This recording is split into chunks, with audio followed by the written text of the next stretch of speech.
Welcome to Booked, the bookstore education podcast brought to you by the American Booksellers Association. This episode is part of our Indies Introduced series, where we spotlight debut authors handpicked by booksellers from around the country.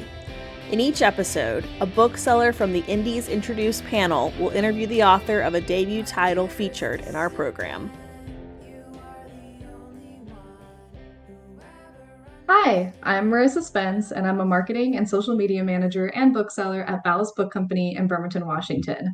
I was on the Indies Introduced panel for the fall and winter 2025 titles, and I'm excited to talk about one of our selections, We Survived the Night. Julian Brave NoiseCat is a writer, Oscar-nominated filmmaker, champion powwow dancer, and student of Salish art and history. His writing has appeared in dozens of publications, including the New York Times, the Washington Post, and the New Yorker. NoiseCat has been recognized with numerous awards, including the 2022 American Mosaic Journalism Prize and many national Native Media Awards. He was a finalist for the Livingston Award and multiple Canadian National Magazine Awards, and was named to the Time 100 Next list in 2021. His first documentary, Sugarcane, was nominated for an Academy Award for Best Documentary. Directed alongside Emily Cassie, Sugarcane premiered at the 2024 Sundance Film Festival, where NoiseCat and Cassie won the directing award in U.S. documentary. NoiseCat is a proud member of the Canaan Lake Band and descendant of the Lilawat Nation of Mount Currie. We Survived the Night is his first book. Hi, Julian. Hey, Marissa, good to be in conversation with someone from Bremerton, Ballast Books. Yes, so that's your hometown, right? Yeah, it's where I technically live. Yeah, I'm not there that much these days, but that is where I live. Yeah, That's fair. It's a beautiful part of the world, for sure. it is, it is, it is. And it's also like the quality of life, beautiful part of the world. Also very down to earth kind of place. I really love Bremerton. Yeah, I love the artistic community there as well, for sure. Well, thank you for joining me on the podcast today. So We Survived the Night was a book that I personally read earlier on in the Indies Introduced selection process. And I kind of had a hunch from the get-go that it would make the final list. I just found it so full of heart, and the depth of research just hooked me from the start. And I thought that it was really layered, and there was such a uniqueness to it in its form, and it kind of had this perfect balance of history, myth, memoir, folk tales, all of the above. So, did you know going into the project that that was how you wanted to tell the story, or did the pieces fall into place as you worked? Well, firstly, Cookjam, thank you so much. That's such a kind thing of you to observe and to say about the book. That is what I worked really hard to try to achieve, and it was definitely not something I achieved on the first draft. I'd say that the book really transformed when I made the decision to move in with my dad, who I lived with in Bremerton actually for 2 years while I wrote We Survived the Night. And this is a man who left my family when I was 6 or 7, and I saw him, probably less than 2 dozen times between the ages of 6 or 7 to, adulthood. I even had to lend him, money to come to my own high school graduation. So, we had definitely some history and some distance. And suddenly we were living across the hallway from each other. And, I was working on my book, and as well as a documentary called Sugarcane that came out in 2024. And he was an artist, so he'd be out in the studio during the day, making his art. And then at night we'd hang out and smoke a little something and play games, and he'd tell me stories about his life, and I'd him, some stories about mine. And as that was going on, I was thinking very purposefully about what traditions, I felt I had a responsibility to carry forward as a Indigenous storyteller who is working in the wake of what the Truth and Reconciliation Commission in Canada has described as a cultural genocide that nearly wiped out our language and our way of life, and our way of looking at the world and telling stories. And one of the things that I was researching a lot as I was reading our old oral histories in like century old ethnographies. And I felt myself really drawn to these ones that are probably the most popular in our oral histories, called the Coyote stories, which are stories about my people's trickster ancestor, this guy called Coyote, who was sent to the earth by the creator to set things in order. And while he did a lot of good, he was also up to no good a lot of the time. So he was a great creator and destroyer. He was always, out trying to trick people and then himself getting tricked. He filled the rivers with salmon and populated the lands with descendants, and then he abandoned us. He used the salmon to his own advantage to try to marry into every single village along the rivers that he could. He was a little bit of a scoundrel, and yet he also achieved incredibly important and great things. And the more that and most importantly, probably about Coyote, is that he died and resurrected many times. He was a great survivor. In fact, he died and resurrected so many times that our people didn't even bother to count. Not that it's like a competition with Jesus or anything, but like Coyote definitely in our stories died and resurrected a lot more times than Jesus died and resurrected. Um, and in this story about this survivor, this great creator and destroyer, who made the world through complicated actions, I saw so much reflection of the man who I had moved in with, my own father, and then, as best I understand, his father, and also the indigenous world more broadly, wherein I think that there are many sort of coyote-like figures. And I think, if we look out at the world right now, I think it's hard not to say also that this is a world that's being made by tricksters and their tricks. And so I just felt that this tradition that I came from, this storytelling tradition that I came from that has basically died out. I've only ever heard a coyote story told out loud by a member of my own family one time in my entire life, and it was by an uncle who's now dead. um, I believed that this tradition had something to say to literature, to the humanities, to nonfiction, because we've always considered the Coyote stories nonfiction. And I really wanted to try to do something that I'd never seen, which is to write a narrative nonfiction text that was in the form of a Coyote story that would bring this dead tradition of my people back to life on the page, because I saw that it had so much truth in my own life and in the world as I saw it. That's really interesting that you see your people in this story of the coyote and find that sense of relatability between them. And earlier you spoke about kind of this evisceration of uh, storytelling, mythology, the language. And I'm wondering if the title "We Survive the Night" actually has anything to do with that, with this death and resurrection, or surviving the violence and atrocities that people have faced. It absolutely does, but it also is another thing that I derived from my own people's culture. In fact, in this case, it's our language. So the very first thing I knew about the book, the first book I wanted to write, was that it would be called "We Survived the Night," and that was because in Sukwet Mokchin, my people's language, a language that I've spent time learning with my grandmother, a language that now only has two remaining fluent speakers on the Cannon Lake Indian Reserve, and it is nearly almost died out. Um, the way that you give the morning greeting is you say "Chochwinuch," which doesn't actually mean good morning. It actually literally means you survived the night. And I thought a lot about what it must have meant for my ancestors to greet one another in the day by saying something as profound as, you survived the night. What did that mean, in the winter of 1862 to 63, when something like 2/3 of our nation died of smallpox? What did it mean to say that to one another, in the days after they took the children away to the Indian residential schools?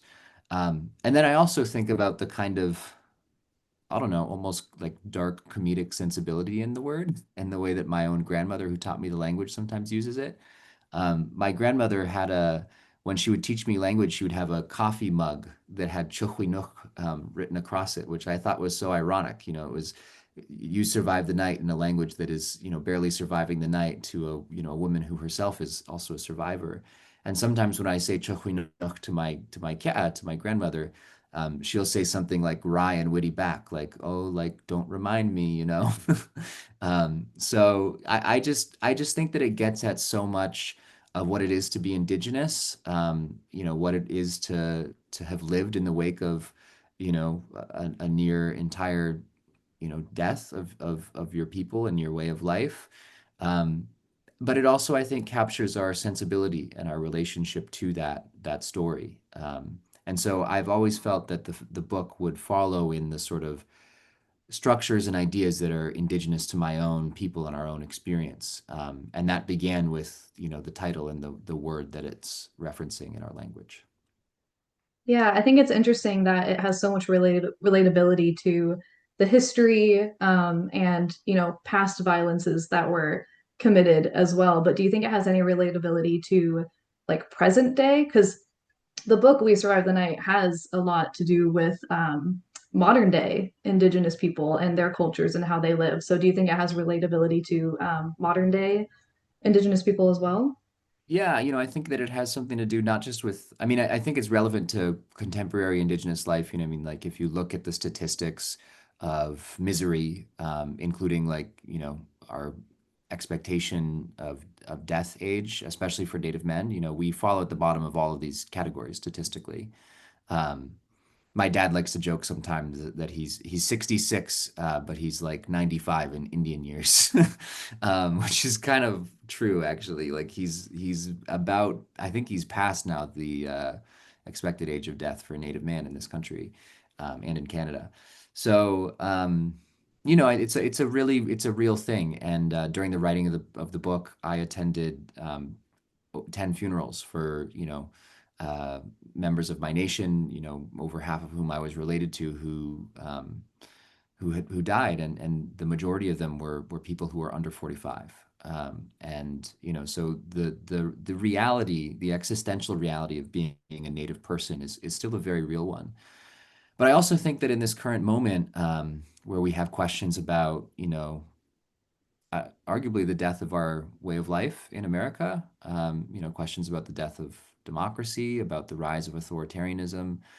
I also think that the story of Indigenous survival has something to lend to a much broader audience than just Indigenous peoples. I think that the story of how people survived what was a arguably theocratic and authoritarian system that deprived us of the basic right to parent our own children, it might give some understanding to, firstly, the roots of authoritarianism that are homegrown right here in North America that maybe don't come from Europe or elsewhere in the world, but that also, tell a story of resilience and potentially hope and resurgence in the wake of that kind of reality. Because at the same time as Native people are still succumbing to the legacy of colonialism and cultural genocide, um, we are also coming back. And the book is full of stories of political leaders, of activists, of artists, of nations, of grassroots, community organizers who are helping bring back, our people and our way of life and our culture, and actually, having some significant success in doing that. Yeah, I think there are so many important stories to be told. And in a way, telling the story helps keep everyone alive in a way. And I really like that you're doing, the book, but you also are telling stories within other media, such as your film Sugarcane, which again, I have to say this, it was nominated for an Oscar. So congratulations to that again. Thank you. Yeah. Um, and I guess I'm just wondering as well, like how are how are the movie and the book connected to one another, and how do they tie into each other and tell these different stories? Well, I wrote them and directed. I directed Sugarcane at the same time as I wrote We Survived the Night, so they inevitably influenced each other. And at the same time as that's true, you don't have to watch Sugarcane to read We Survived the Night, and you don't have to read We Survived the Night to watch Sugarcane. They are distinct projects, and We Survived the Night has a much broader scope of story that it's telling. We Survived the Night, I think, is more broadly about what it is to be Indigenous to North America today, to the United States and Canada today. Whereas Sugarcane was more specifically, I think, about the system that nearly, wiped out our people and our way of life. But I think that the way that that really shaped the writing of We Survived the Night is that, I spent all this time thinking about this system that had made it so that I had to relearn my people's language. That so much of our culture has been lost. Created a situation wherein the way that I learned the coyote stories, for example, was by reading old ethnographies rather than learning them from, my own family members, with the exception of a single coyote story. And, I think that that made me approach the act of writing a book and telling stories more broadly in a very purposeful way. And that was to ask myself what my responsibility was as an Indigenous writer, as an Indigenous storyteller, who works across multiple mediums, film and documentary, or sorry, film and writing, and in other mediums as well.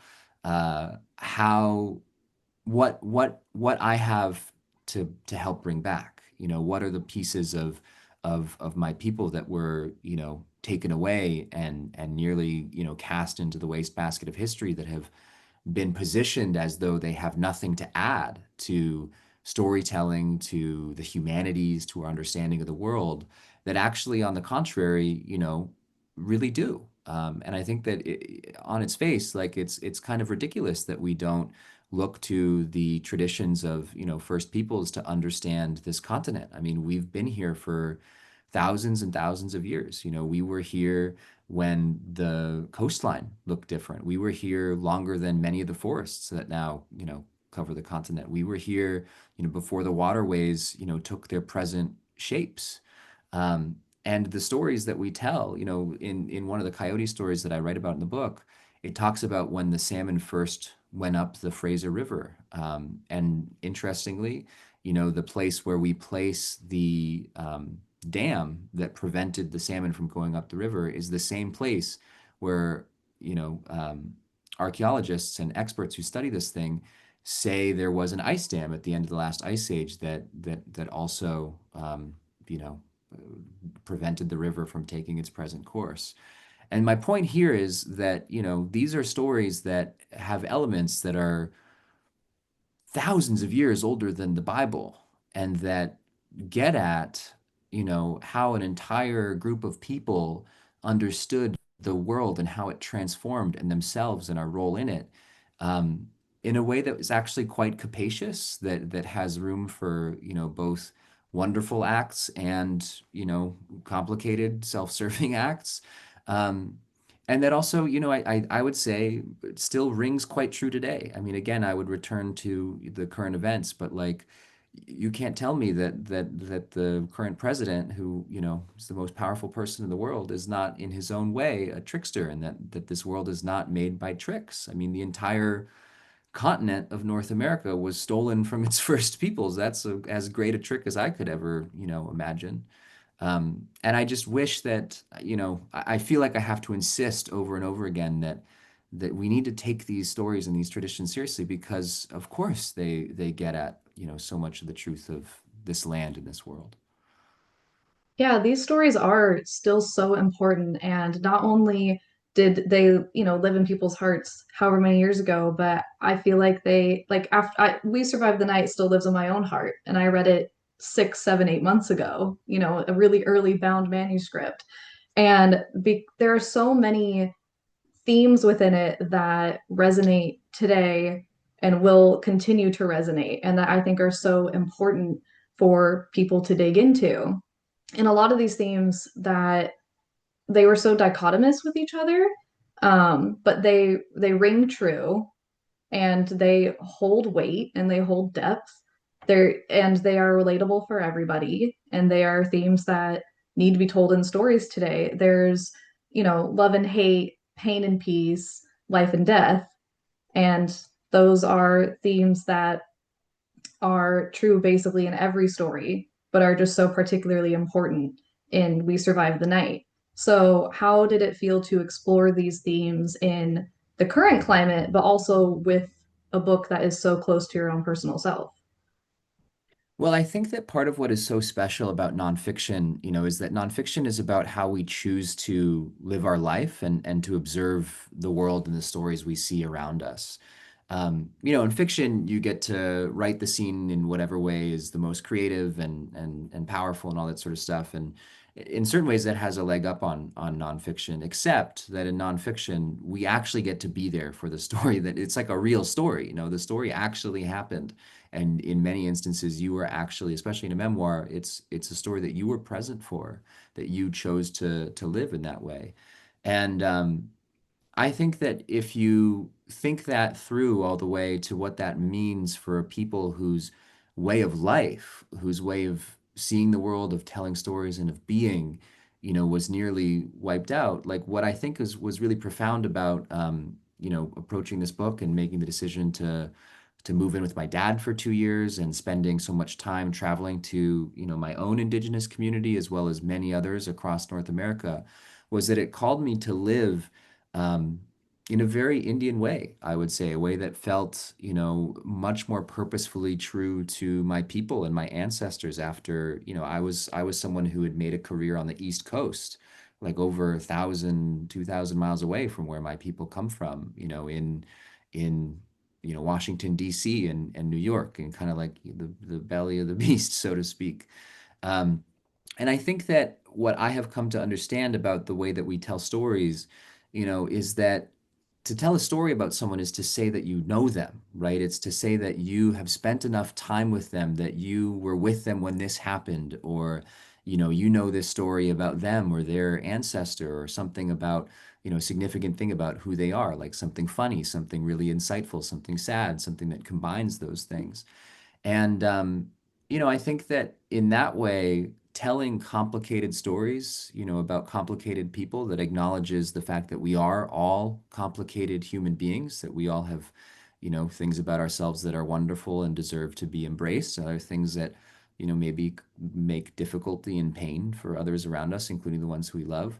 That at the end of the day, telling a story about someone that sees them fully, is to say that I know this person so well that here's a story that I and I alone can tell about them, and that is evidence of my love for them. And that's what I see my own people do very often when we tell stories about, one another. And I really wanted the book to be part of that, that act of getting at some hard truths that have hurt me and other people, but doing it in a way that still had love for the people who I was telling a story about. Yeah, I definitely agree with that and how just vital it is to keep telling these stories and to keep creating art, especially as you mentioned earlier in the current political climate. Some people say that storytelling and art, shouldn't be political, but I've always said that art is war. And it's so important to be making these statements and to be telling these stories and to continue loving one another through the stories. Yeah, I mean, I think that it's possible for us to tell stories about difficult histories, even ones that include members of our own family. And I think that there are lots of forces in the world that would like us to shy away from telling hard stories about, one another and our nation. And I just think that it is very possible to tell hard stories in a critical yet loving way.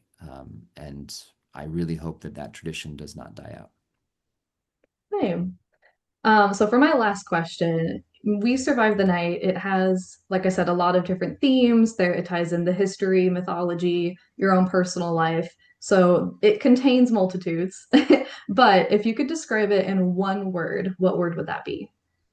Well, I've used a lot of words from my own language, from Secwepemc, so I will spare the listeners yet another. And I learned, there's a thing about like German words for whatever reason in like literary and kind of academic circles.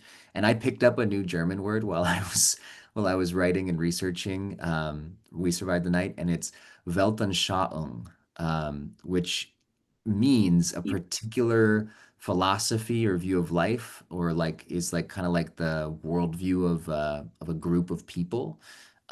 So like one of the things that I'm really interested in conveying in this book is that like the coyote stories, for example, really like convey and hold the Weltanschauung of my people, as does, our language, as does, the way that we are and the way that we tell stories. And it's my hope that doing nonfiction in this unconventional kind of indigenous way that is about bringing our nonfiction traditions in conversation with, more conventional traditions of memoir and journalism and criticism, um, helps continue the renaissance and resurgence of indigenous art and storytelling that, I'm seeing all across North America, and that it's a really beautiful thing and that I hope continues.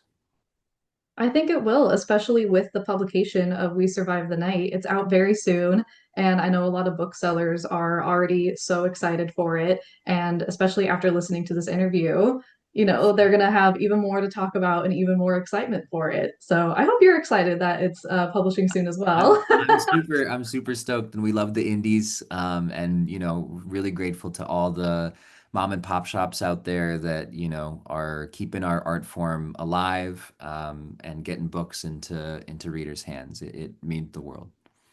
I appreciate that so much. And I know basically everybody who has ever worked and will work in an indie bookstore would appreciate that too. That's really kind. Thank you. Anytime. Yeah. Well, thank you for joining us on our podcast. Congratulations again to We Survived the Night, the Indies Introduced selection. And I can't wait to see what else you bring us. Thanks. Really appreciate it. Thank you.